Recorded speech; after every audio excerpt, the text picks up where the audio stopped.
सत्यम की गाड़ी एक जोरदार आवाज के साथ राठौड़ मेंशन के अंदर रुकी।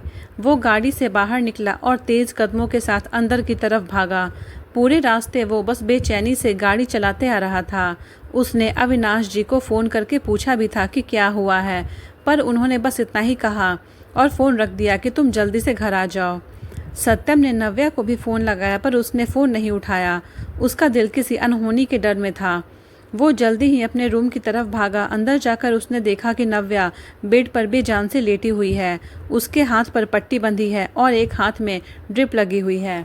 अखिलेश जी उसके पास बैठे हुए थे और अविनाश जी सामने सोफे पर बैठे हुए थे। सत्यम भागकर नव्या के पास गया और बेड पर उसके पास जाकर बैठ गया और उसके हाथों को अपने हाथों में लेते हुए बोला, क्या हुआ प्रिंसेस को, और ये चोट कैसे लगी? उसकी आवाज़ अटक रही थी।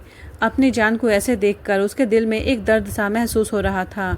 उसने देखा सुबह तक जो चेहरा शर्म से लाल हो रहा था, उसके सामने अब वो चेहरा पीला पड़ चुका है और होंठ भी सूख चुके हैं। सत्यम ने अविनाश जी की तरफ देखा और फिर से बोला, मैंने पूछा क्या हुआ है मेरी जान को, उसे इतनी चोट कैसे लगी? अविनाश जी उसके पास आए और उसके कंधे पर हाथ रखकर कुछ टाइम पहले का याद करने लगे, जब वो अखिलेश जी और नव्या के साथ गार्डन में थे। अविनाश जी और अखिलेश जी बाहर गार्डन में बैठकर बातें कर रहे थे जब उछलते कूदते नव्या वहां पर पहुंची। वो वहां जाकर उनके पास बैठ गई और अखिलेश जी को देखकर बोली, दादू आपको पता है सत्या ने बोला है कि मैं कॉलेज जाकर पढ़ सकती हूँ। उसकी बात सुनकर अखिलेश जी थोड़ा सा परेशान हो गए, तो अविनाश जी ने उन्हें आंखों से ही शांत रहने के लिए कहा। तो अखिलेश जी नव्या के सिर पर हाथ फेरकर बोले, ये तो बहुत अच्छी बात है, और वैसे भी हमारी प्रिंसेस तो वैसे भी बहुत होशियार है।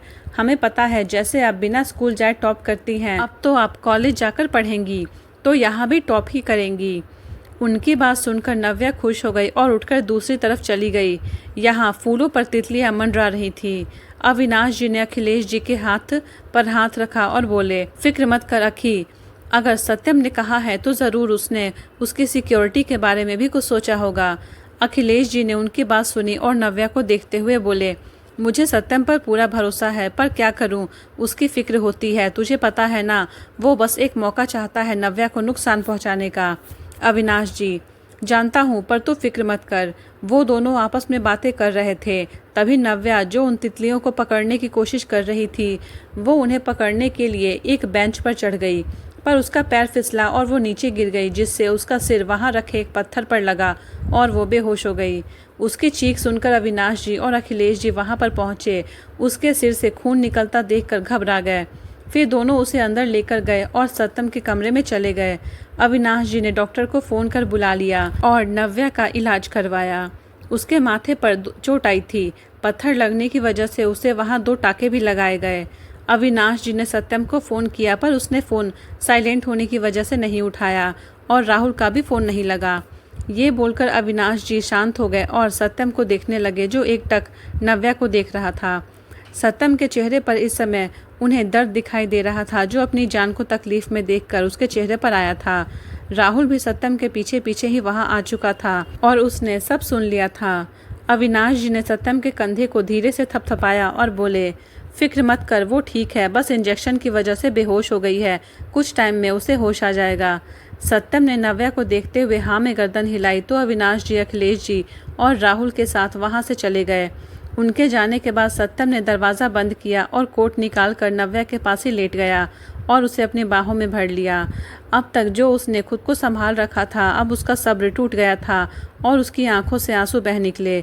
जो इंसान पूरी दुनिया के सामने बेरहम माफिया, एक डेविल था, जो किसी को मारने से पहले सोचता तक नहीं था, वही इंसान अपनी जान, अपने प्रिंसेस को तकलीफ में देख कर रो रहा था।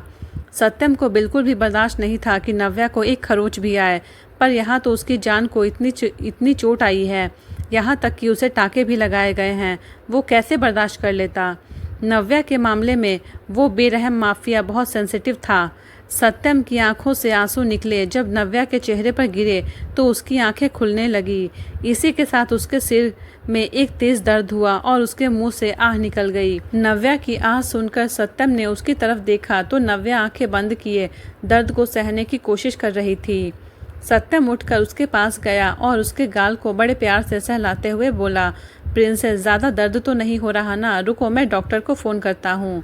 ये बोलकर वो अपना फ़ोन उठाकर डॉक्टर को करने ही वाला था, पर नव्या ने उसे रोक दिया और बोली, नहीं सत्या, मैं ठीक हूँ, बस थोड़ा सा दर्द है। ये बोलकर उसने मुस्कुराते हुए सत्यम की तरफ देखा तो सत्यम ने आगे बढ़कर पहले उसका माथा चूम लिया और फिर धीरे से उसके जख्म को पट्टी के ऊपर से चूम लिया और उसे अपनी बाहों में भरकर लेट गया। नव्या उसके सीने से लगी हुई थी। सत्यम ने बहुत सावधानी से उसे पकड़ा हुआ था कि कहीं उसे चोट न लग जाए और उसे दर्द ना हो। नव्या ने सिर उठाकर उसकी तरफ देखा और कुछ टाइम पहले का याद करके बोली, जब उसके चेहरे पर सत्यम के आंसू गिरे थे। सत्या, आप रो रहे थे ना? सत्यम ने कुछ नहीं कहा, बस थोड़ा और उसे अपनी बाहों में कस लिया। उसका दिल अब भी डरा हुआ था। उसकी प्रिंसेस को इतनी चोट आई थी, ये बात उसे तकलीफ दे रही थी। अगर वो अपनी प्रिंसेस के पास होता तो शायद ऐसा ना होता। वो अपनी जान को कुछ नहीं होने देता। सत्यम को कुछ ना बोलते देखकर नव्या ने भी कुछ नहीं कहा, बस चुपचाप उसके सीने से लगी रही। कुछ टाइम बाद उसे दवाई और इंजेक्शन के असर से नींद आ गई और वो सत्यम की बाहों में ही सो गई। पर सत्यम की आंखों से नींद कोसों दूर थी। वो एकटक अपनी जान को देख रहा था, जो सिर पर पट्टी होने के बावजूद बहुत ही प्यारी लग रही थी। सत्यम ने उसके माथे को चूमा और धीरे से उसके होठों को चूम लिया और उसे अपनी बाहों में भरकर कुछ टाइम के बाद उसे भी नींद आ गई। वहीं राहुल वापस ऑफिस चला गया, क्योंकि सत्यम की गैर मौजूदगी में काम तो उसे ही देखना था। वहां जाकर उसने शिवी को बताया कि नव्या अब ठीक है और सत्यम उसके साथ ही है। तो शिवी, जो परेशान थी, उसे राहत की सांस ली। दोनों मिलकर काम करने लगे और शाम को एक साथ घर आ गए। वहीं उन्हें एक साथ घर आते देखकर ज्योति, जो लिविंग रूम में बैठी थी, वो जल भुन गई। उसे शिवी पर बहुत गुस्सा आ रहा था, पर राहुल और शिवी ने उसे इग्नोर किया और अपने अपने रूम में चले गए। वहीं ज्योति ने कुछ सोचा और खुद से ही बोली, बस कल का दिन, उसके बाद तुम कभी मेरे राहुल के पास नहीं जाओगी। कल के बाद राहुल हमेशा के लिए मेरा हो जाएगा और तुम उसकी ज़िंदगी से, इस घर से बाहर हो जाओगी। ये बोलकर वो टेढ़ा सा मुंह करके मुस्कुरा दी।